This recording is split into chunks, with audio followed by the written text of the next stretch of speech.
Bonjour à tous et à toutes, c'est Xeleco et bienvenue pour cette nouvelle vidéo aujourd'hui pour parler Formule 1 suite au Grand Prix d'Australie et il est l'heure de passer à la notation des pilotes partie qualification uniquement, je rappelle, sur 10 et vous avez le classement du coup des pilotes tout à gauche, Leclerc, Verstappen, Perez, Norris, Hamilton, Russell, Ricciardo, Ocon, Sainz, Alonso, Gasly, Bottas, Tsunoda, Guan Yu, Schumacher, Albon, Magnussen, Vettel, Latifi et Stroll en dernier. Sachant que j'ai mis un petit peu Hülkenberg à part maintenant, merci pour ta prestation, super remplaçant. Pour ceux qui ont loupé ma vidéo prédiction, réaction, qualification qui est sortie il y a quelques jours, je vous remets la prédiff des qualifs que j'avais faite. Et on va pouvoir commencer tout de suite à la notation avec Stroll. Bon, hein, on va revenir au Grand Prix d'avant. Latifi qui s'était craché en qualification, j'avais dit que ça valait un 0. Bah oui, en soi, t'es là pour être performant, c'est le moment d'adrénaline maximum, la vitesse maximum de montrer que t'es le meilleur pilote et que t'es très rapide. Et bah tu te craches, peu importe la raison, que ce soit toi avec un coéquipier, hormis c'est pas de ta faute que quelqu'un te rentre délibérément dedans. Voilà, là tu tournes sur la Tiffy, bam, crash. C'est surtout qu'en plus maintenant, il y a des budgets capés en fait, on peut plus être gentil avec des pilotes, je le répète. Chaque crash coûte de l'argent de l'équipe, sachant qu'Aston Martin en a réellement besoin, ils ont des problèmes de fiabilité avec les monoplaces. Te cracher, ça aide pas, ils sont obligés de payer en plus, alors que, merde, il faut du développement sur cette bagnole. C'est un 0 pour Stroll, il n'y a pas de problème. Et Latifi, quand même, sur une série consécutive de 3-0, il se crache dans les qualifications de Jeddah dans le mur, il se crache dans la course de Jeddah dans le mur, et en Australie, il se crache dans la voiture de Stroll, même si c'est Stroll qui a une pénalité. C'était pas le mouvement le plus intelligent d'essayer de reprendre sa position sur ce virage intérieur droite, alors que 2 virages plus loin, il y a une putain de longue ligne droite courbée sur laquelle tu peux aller à fond, faire la course, tenter de reprendre ta position. Ouais, non, en fait, tu vois, c'est... Certes, Stroll lui tape dedans, mais c'est pas le move intelligent, et peu importe comment on le retourne, tu coûtes de l'argent à ton équipe, encore une fois, et Williams aussi a besoin de développement. Et c'est ouf quand t'es une écurie qui a le besoin de plus de développement possible de te cracher, bordel. Fais des temps plus lents, mais qualifie-toi, fais quelque chose, mais ramène cette bagnole entière, l'équipe a besoin de thunes. Et d'ailleurs, si Williams peut se sortir maintenant sans les thunes de Latifi et de son sponsor Lavazza par son papa, bah va falloir songer à le remplacer à la mi-saison. Je veux dire, il y a Oscar Piastri qui attend, il y a peut-être quelques sponsors, s'ils en ont plus besoin, prenez-le, je pense que ça fera pas de mal. Ou aller chercher un pilote avec un petit peu plus d'expérience s'il y a besoin de modifier cette bagnole, parce qu'Albon, il est pas le meilleur sur les retours ingénieurs, j'en sais rien, mais ça, je suis pas dans l'équipe. Mais s'il y a vraiment, voilà, il y a des pilotes d'expérience, et en même temps, des pilotes plus talentueux, j'ai envie de te dire. Parce que là... Ouais, on va pas passer plus de temps. Hein. Vettel, retour du Covid, c'est pas cool, il lui arrive plein de problèmes dans les essais. Il arrive toutefois à sortir, on va regarder les temps. Puisque c'est quand même pas terrible. Je sais qu'il a peut-être pas voulu prendre de risques, mais au moins il a ramené la voiture entière. Mais son temps est pas terrible, une 21-149 pour Vettel, c'est pas un très bon week-end de qualification, clairement. Magnussen, je lui ai mis un 4 aussi. Bon, bah la Haas, c'est pas que forcément qu'elle était moins performante ce week-end, c'est plutôt que d'autres écuries étaient plus performantes que d'habitude, notamment par exemple McLaren. Du coup, ça te fait redescendre dans les échelons, mais c'est surtout qu'il est éliminé en Q1, quoi.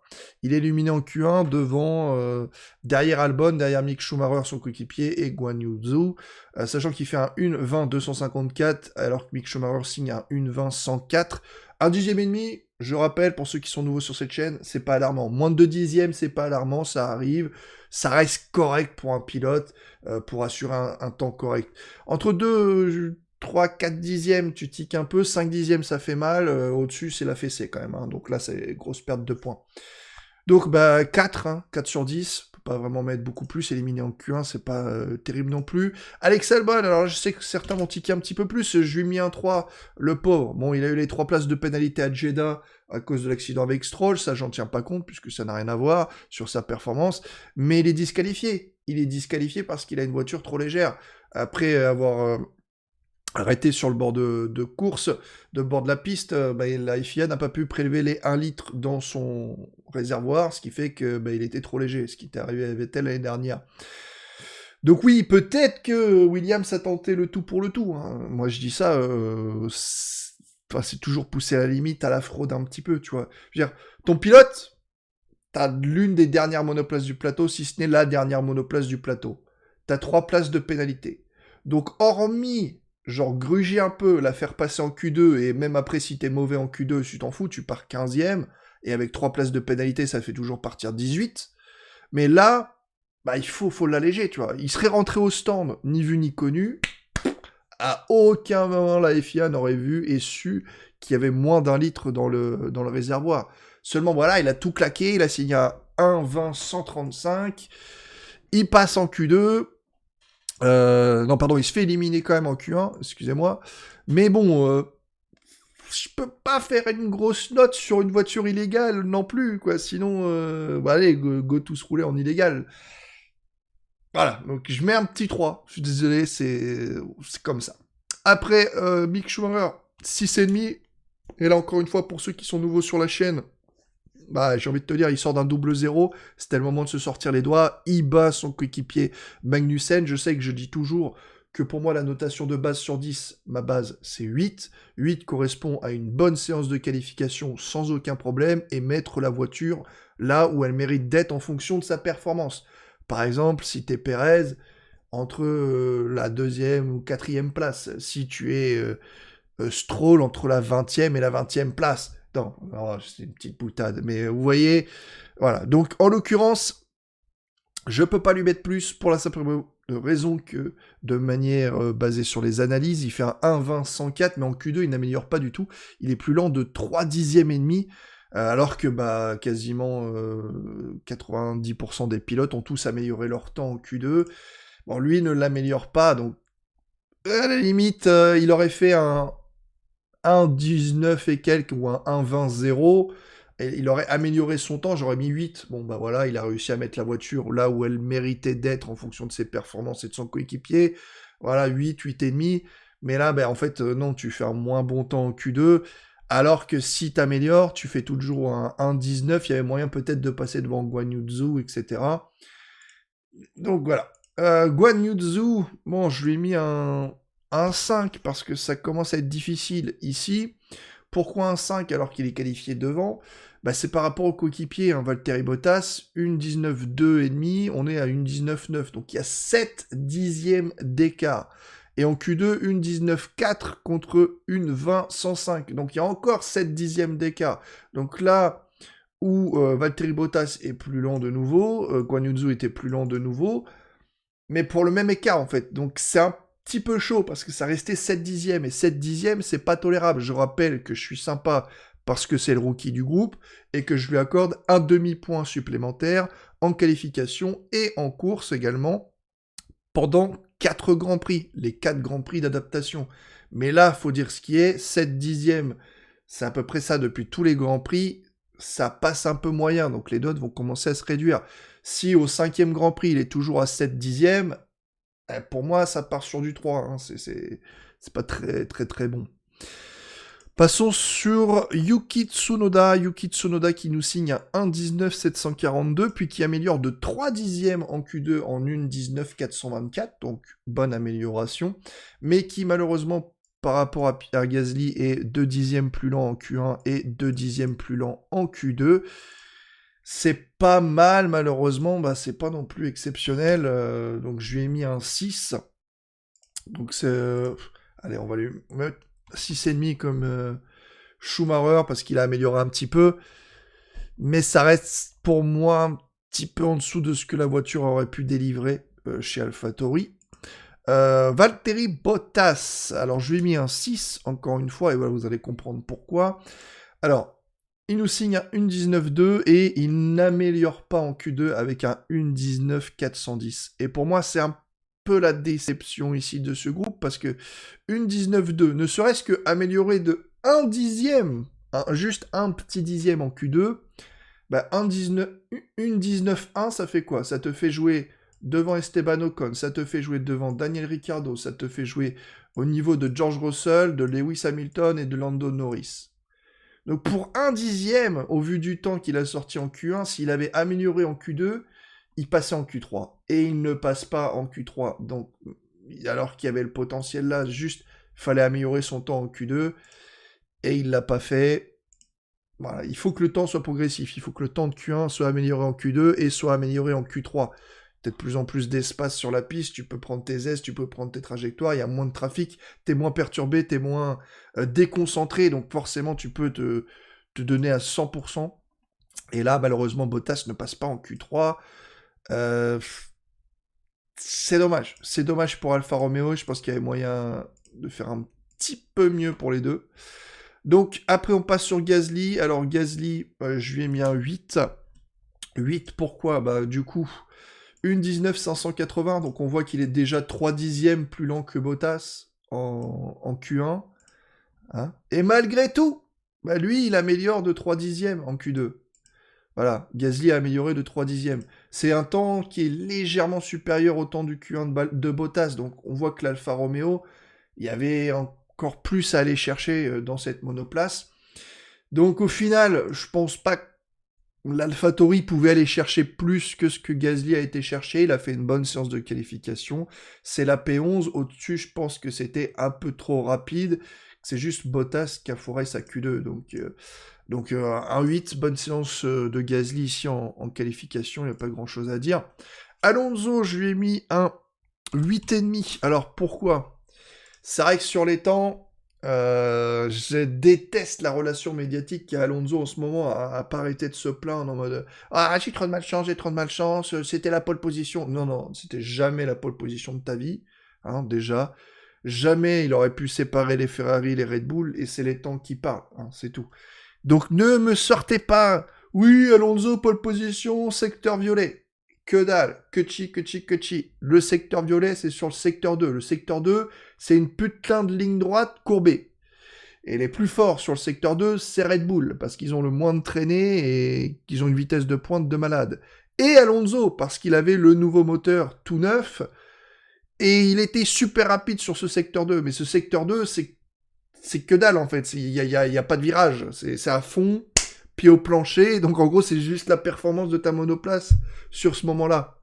Et d'ailleurs, les vitesses de pointe les plus rapides en qualification, c'est Alonso, Perez, Verstappen, Ocon. C'est comme ça que la voiture a été faite.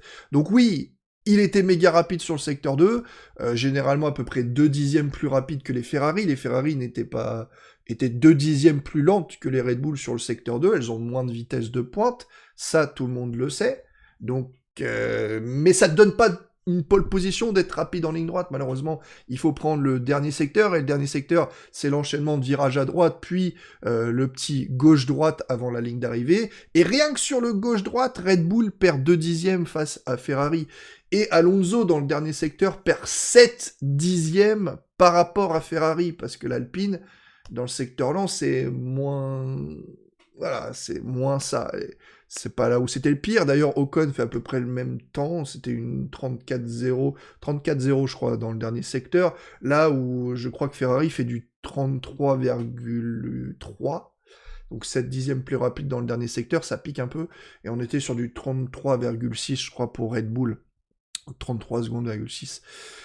Donc non, jamais Alonso n'aurait pu avoir la pole position, sauf si tous les pilotes se plantaient devant. D'ailleurs, il signe un beau 1.19.1, ce qui est plutôt pas mal. Hein. Ça le place devant les McLaren, devant les Mercedes, ce qui est très bon. Mais voilà, une 18.8, une 18.5, une 18.8 pour Charles Leclerc.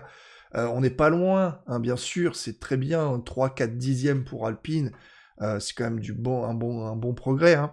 Et en Q2, il améliore, ce qui est très très bien, encore une fois, très fort. Une 18.8, bien évidemment, ce qui est bien plus rapide que son coéquipier, qui est là 4 dixièmes plus lent, et là 3 dixièmes et demi plus lent. Donc, on en reviendra après pour la notation d'Ocon. Donc une 18.8, on est derrière la Ferrari, derrière Verstappen, derrière Perez, voilà, encore une fois. Au mieux, pour Alonso, là où il devait placer la voiture en fonction des performances de sa monoplace, c'était P5. P5, voilà, il jouait devant les McLaren, devant les Mercedes, il aurait eu un bon 9,5, voire 10, ça aurait été genre hyper impressionnant avec des très bons temps. Mais voilà, la voiture l'a lâché en Q3, donc on ne le saura jamais. Clairement, on ne le saura jamais. Est-ce qu'il aurait eu la pole position ou pas, parce que c'est chaud de gagner 7 dixièmes juste dans le dernier secteur. Mais ça reste une très bonne prestation en Q1, une excellente prestation en Q2. En Q3, il était parti pour encore améliorer son temps, donc je pense qu'il faisait moins de 1,18,8, donc admettons, s'il améliore encore de dixièmes, ça fait 1,18,7. Ouais, je pense honnêtement, devant Lando Norris, c'était la position qu'Alonso aurait dû avoir, moins d'une 18,7 en améliorant de 1-2 dixièmes, mais loin de la pole, hein, parce que il gagne pas une seconde, hein, Leclerc il est quand même 1,17,8, c'est une seconde plus rapide, donc... Si jamais Alonso gagnait une seconde entre la Q2 et la Q3, je lui mettais 11 sur 10, honnêtement. Mais c'est pas le cas. Mais quand même, c'était une très très bonne séance de qualification. On ne le saura jamais s'il méritait son 10 ou pas. Dommage pour le DNF, ça arrive, les problèmes, c'est comme ça. Sainz, je lui ai mis un 4. Un 4 parce que Sainz, quoi, c'était pas trop mal au début. On a quand même une 18-9 au début, face à une 18-1, donc un dixième plus long que Leclerc, une 18-6, une 18-4, donc un dixième plus rapide que Leclerc, et la Q3, il n'a pas été aidé, un petit peu gêné, mais malgré tout, dans l'ultime tentative d'amélioration, c'est bel et bien lui qui commet une erreur en montrant tôt sur le vibreur, en perdant l'arrière de sa monoplace, et en étant à 1 seconde 2 de la pole provisoire à ce moment-là. Voilà, une 19-4, malheureusement, ça fait mal. Ça fait très mal. Je suis désolé. Ça fait d'autant plus mal quand ton coéquipier est en pole position et que toi, tu fais 9ème. Oui, on a beau dire qu'il a été gêné, que c'était pas optimal, mais merde, il a une Ferrari, quoi. C'est top 4 minimum déjà de base. Donc si tu le mets pas dans le top 4 pour mériter un 8 sur 10, bah déjà tu perds du point. Et là, son erreur lui fait coûter beaucoup de secondes et surtout beaucoup de place. 2 McLaren, 2 Mercedes, une Alpine entre deux. Les 2 Red Bull, je les compte pas parce que c'est un peu méli-mélo en fonction de... Et encore, quand on voit le temps de Leclerc qui est largement plus rapide que les Red Bull, on aurait pu se dire que c'était deuxième obligatoire pour Sainz. Donc je peux pas mettre plus que 4. Hein.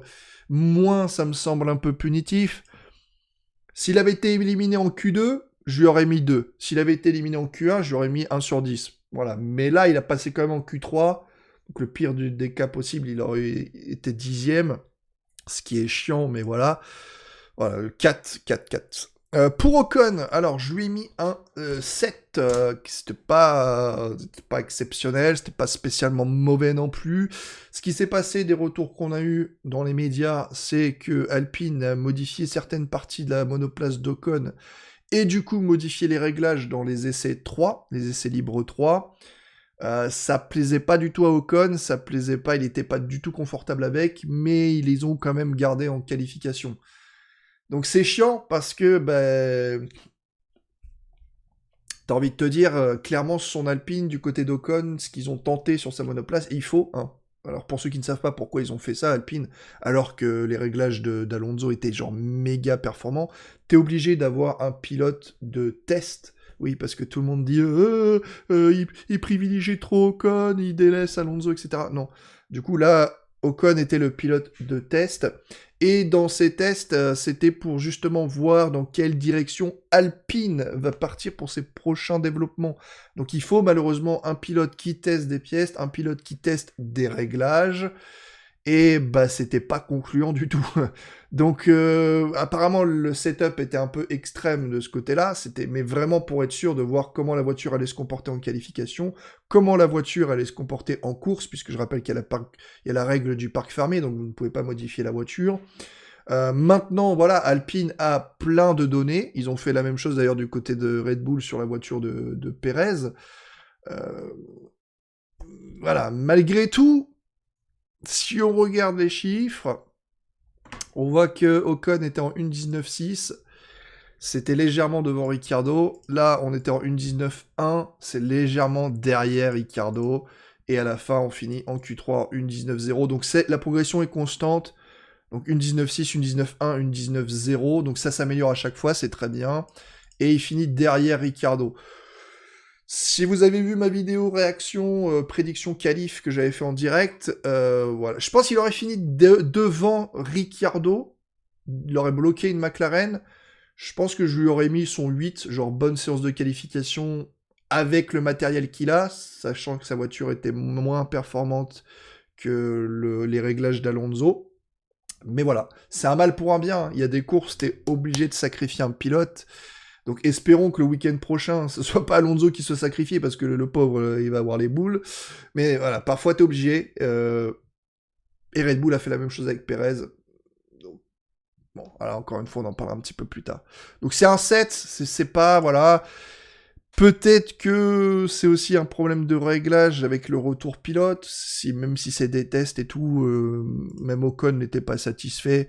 Et pour moi, je pense qu'il pouvait, à pas grand-chose, chercher Ricciardo.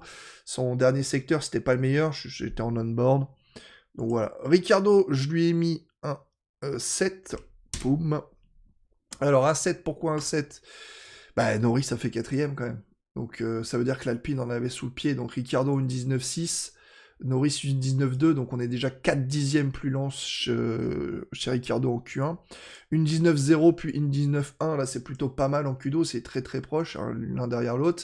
Mais derrière, bah, il s'écroule un peu, il améliore, malgré tout, une 19,0. Mais voilà, Norris il sort le tour, quoi. Une 18,7. Un peu plus de 3 dixièmes d'avance sur Ricciardo.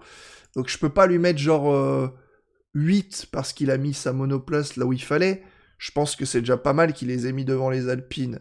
Et en gros, il aurait eu un 8 si Norris aurait été juste devant lui. J'aurais mis un peu plus à Norris.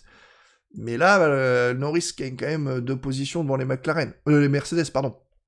Donc voilà, bonne séance de Ricciardo, hein, cela dit. Hein. Mais c'était un peu en dessous de son coéquipier et de pas mal. Hein.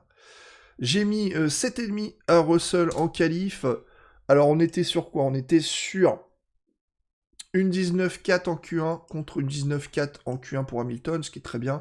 Une 19,0 contre une 19,1, bah, c'est pareil, donc c'est très très serré, ça fait plaisir. Hein. On a l'impression de voir les Alpines de l'année dernière entre Alonso et Ocon, qui est très très serré, et au final, une 18,933, une 18,825 pour Hamilton, donc il a perdu sur son coéquipier qui a sorti le meilleur temps. Cela dit, bah, on a une progression constante, ce qui est très bien. Malgré tout, pour avoir un 8, je pense qu'il aurait fallu être devant les deux McLaren. Honnêtement, faut faire attention à Mercedes parce que ils roulent plus lourd que tout le monde. Donc dans les essais, si vous les voyez 13e ou 14e, ça n'empêche pas qu'ils ont quand même la 3e meilleure monoplace. Ça s'est revu en course. En course, le rythme de course de la Mercedes était bien supérieur à celui de McLaren. Alors oui, McLaren a pu suivre pendant un petit temps, mais au bout d'un moment, ça finit par se décrocher parce que même si t'es 1 dixième plus rapide, au bout de 10 tours, ça fait déjà 1 seconde. Au bout de 20 tours, ça fait 2 secondes et tu commences à t'éloigner. Donc ça paraît pas comme ça à l'image à la télé, mais le rythme de Mercedes était supérieur au McLaren. Donc ils auraient dû se qualifier devant Norris tous les deux. Ce pourquoi je lui mets un 8 à Hamilton, juste parce que bah, il a battu Russell, donc il a un petit demi-point en plus devant son coéquipier, mais ça reste pas non plus extraordinaire. Je pense que la performance vient de Norris quand même pour aller chercher donc la place devant les deux Mercedes, c'était très très beau. Et Alonso aurait pu mériter ce 10, et en tant que supporter d'Alpine, putain, ça me fait tellement mal au cul, là, la P5 de Fernando. Aïe, aïe, aïe. Donc, Lando, une 19,2, une 19,0, et encore après 3 dixièmes et demi d'amélioration, c'est énorme hein, pour la Q3. Donc, c'est beau, c'est propre, c'est 3 places devant son équipier. P4 en plus, il profite de Sainz, donc en 2e ligne pour McLaren. Ouais, Lando nous a sorti de sacrés qualifs. Ça fait plaisir de revoir McLaren performante. D'ailleurs, sur les circuits à virage rapide, faudra compter sur eux, sur d'autres circuits de ce type. Mais après, je pense qu'à Monaco, McLaren, on va les voir au fond du trou. Hein. Pour ce qui est de Perez, je lui ai mis un 8. Bon, bah voilà, Sainz, il est pas là. Perez est 3ème, il a mis sa voiture, il a fait une bonne séance de qualification. Au niveau de ses temps, il nous sort du 1.18.8, 1.18.3, 1.18.2, une amélioration constante des performances, c'est très très bien, avec un meilleur temps que Verstappen en Q2. Donc il n'y a pas de problème. Du coup, par extension, je mets un 8,5 à Verstappen, parce que c'est pareil, il met sa voiture là où elle doit être, avec une amélioration des temps globales, une 18.580, une 18.6. Ouais, non, là, il n'y a pas. Mais au final, il va quand même chercher 5 dixièmes, là où Perez ne va chercher qu'un dixième. Donc là, il va chercher 5 dixièmes. C'est vrai que la Q2 de Verstappen, c'était pas la plus exceptionnelle. Et il bat son coéquipier d'1 dixième. Ça fait plaisir aussi de voir Perez plus proche en qualif. Ça a l'air de commencer à bien marcher chez Red Bull, c'est cool. Ça m'embête un peu pour Gasly qui va peut-être pas avoir ce baquet. Et on finit avec Charles Leclerc, une 18.8, une 18.6, et là, une 17.8. Amélioration de 8 dixièmes. C'est le seul pilote qui est passé sous la barre des 1.18. C'est dingue. Franchement, c'est des très belles qualifs. Malheureusement, je peux pas lui mettre un 10, parce qu'en fait, on n'a aucune valeur étalon avec Sainz. Donc si Sainz nous avait sorti un bon temps correct et avait fini à genre 3 dixièmes, je pense que j'aurais mis un 10 à Leclerc parce qu'il a mis 3 dixièmes à Sainz. Là, Sainz, son tour est pas propre, il est pas clair, on sait pas réellement ce qu'il nous aurait sorti, donc voilà, mais en gros, ouais, c'est quand même du très très lourd, hein. Je vais pas vous le cacher. D'ailleurs, pour ça, il faut que je supprime. Non, je fais des bêtises. Attendez. Touche à rien. Ok, ok, je touche plus rien. Voilà, j'ai fait des grosses bêtises. Voilà, c'est pas grave.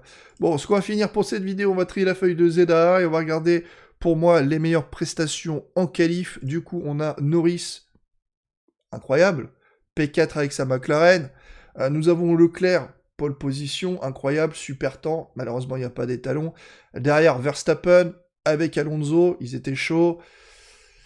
Voilà, dommage qu'Alonso ne peut pas nous sortir sa P4 ou devant le Norris, sa petite prend la P4 à Norris. Perez, hein, qui a fait une très bonne séance de qualification, tout comme Hamilton. Gasly, exactement pareil avec sa petite AlphaTauri, je pense pas qu'il puisse faire mieux. Russell battu par son coéquipier, Ricciardo battu par son coéquipier, Ocon battu par son coéquipier, avec, on va dire, le côté du setup et des nouvelles parties, mais c'est quand même pas une super séance de qualification, malheureusement. Tsunoda battu par son coéquipier avec un temps pas exceptionnel. Schumacher, pour moi, ça manque encore un peu, faut être plus performant. Bottas, Guan Yu Zhou aurait pu faire mieux avec l'Alfa Romeo, surtout quand on voit le rythme qu'avait l'Alfa Romeo, encore une fois. Sainz qui s'est chié dessus. Magnussen, c'était pas terrible, et derrière, bon bah, voilà, Latifi, Stroll. Pitié, quoi, s'il vous plaît, vous me faites mal, là. Donc voilà ce que ça nous donne. Je suppose que globalement, il n'y a pas grand-chose à redire, je l'espère. Si c'est le cas, dites-le moi dans les commentaires. Maintenant, on va se retrouver demain pour la notation des pilotes sur la partie course.